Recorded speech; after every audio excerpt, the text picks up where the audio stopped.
여러분은 야동이 우리 뇌에 얼마나 큰 영향을 미치는지 알고 계신가요? 아마도 대부분의 사람들이 야동이나 성적인 컨텐츠를 본 경험이 있을 것이고, 그것이 우리의 뇌에 어떤 영향을 미치는지, 그리고 그것이 우리의 일상생활에 어떤 변화를 가져오는지에 대해 크게 인지를 하지 못하고 있을 것입니다. 야동이나 성적인 컨텐츠가 무조건 나쁜 것이 아니지만, 그것을 과도하게 소비하면 우리의 뇌에 부정적인 영향을 미칠 수 있습니다. 그래서 오늘은 야동이 뇌에 어떤 식으로 영향을 미치는지, 그리고 그 영향이 우리의 행동과 생각, 그리고 감정에 어떻게 반영되는지에 대해 이야기해 보려고 합니다. 먼저 성욕이란 무엇일까요? 간단히 말하자면 성욕은 우리가 성적인 활동에 대해 갖는 욕구입니다. 이것은 생물학적인 측면에서 볼 때 우리의 종을 이어가기 위한 본능적인 충동이라고 할 수 있습니다. 하지만 성욕은 단순히 생식을 위한 욕구만을 의미하는 것은 아닙니다. 우리의 감정, 행동, 그리고 사회적인 상호작용에도 큰 영향을 미칩니다. 이것이 가능한 이유는 바로 우리의 뇌 때문입니다.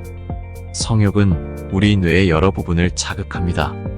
특히 뇌의 피질과 대뇌 방구, 편도체 등이 이에 관여합니다. 이들 뇌 부위는 우리의 성적인 욕구와 행동을 관리하며 성욕을 통해 우리의 감정과 행동에 영향을 미칩니다. 예를 들어 피질은 우리의 생각과 감정을 처리하는 데 중요한 역할을 하며, 대뇌 방구는 우리의 성적인 행동을 조절합니다. 편도체는 우리의 성적인 욕구와 보상 시스템에 관여하며, 이는 우리가 성적인 활동을 통해 쾌감을 느끼게 합니다.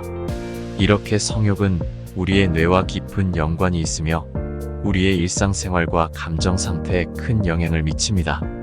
그래서 성욕을 어떻게 관리하느냐는 우리의 건강과 행복에 직접적인 영향을 미칩니다.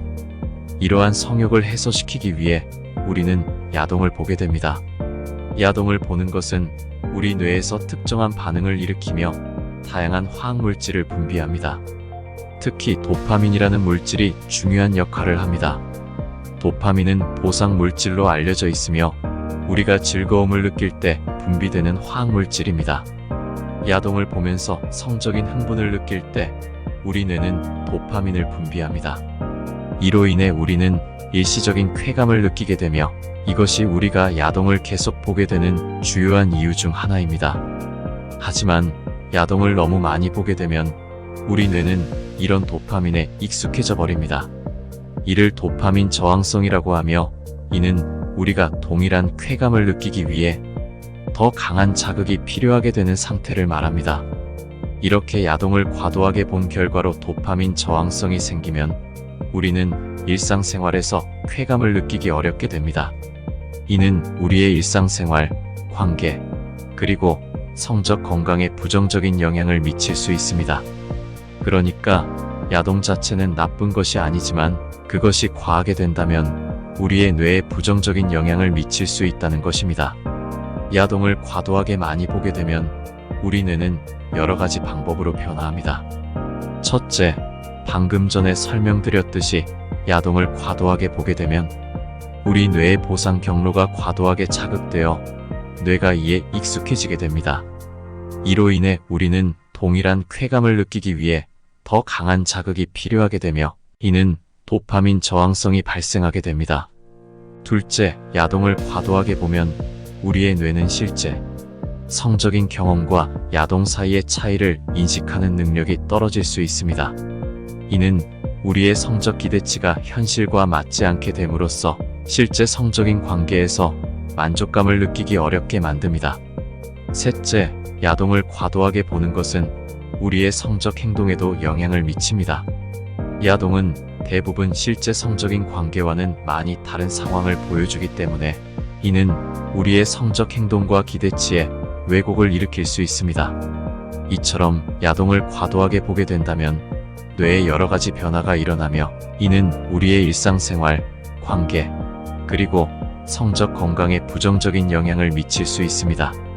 그러면 이러한 상황을 어떻게 적절하게 컨트롤할 수 있을까요? 이는 개인마다 다르겠지만 몇 가지 일반적인 원칙을 고려해 볼 수 있습니다. 첫째, 야동을 보는 것이 여러분의 일상생활을 방해하지 않도록 해야 합니다. 만약 야동을 보는 것이 일이나 학업, 그리고 사회적인 활동에 방해가 된다면 그것은 문제가 될 수 있습니다. 둘째, 야동을 보는 것이 당신의 성적 기대치나 성적 행동을 왜곡하지 않도록 주의해야 합니다. 야동은 대부분 현실과는 다른 상황을 보여주기 때문에 이를 실제 성적인 관계와 혼동하지 않도록 해야 합니다. 셋째, 야동을 보는 것이 당신의 성적 행동에 부정적인 영향을 미치지 않도록 주의해야 합니다. 만약 야동을 보는 것이 당신의 성적 행동을 제어하는 데 문제를 일으킨다면 전문적인 도움을 청하는 것이 좋습니다. 과도한 야동 시청은 우리의 뇌를 변화시키며 이는 우리의 성적 행동과 기대치에 영향을 미칩니다. 이로 인해 우리는 일상생활에서 쾌감을 느끼기 어렵게 되며 실제 성적인 관계에서 만족감을 느끼기 어렵게 될 수 있습니다. 하지만 모든 것은 적당이라는 게 중요합니다. 야동이나 성적인 컨텐츠는 꼭 나쁜 것이 아니지만 그것을 적절하게 소비하는 것이 중요하다는 것을 기억할 필요가 있습니다.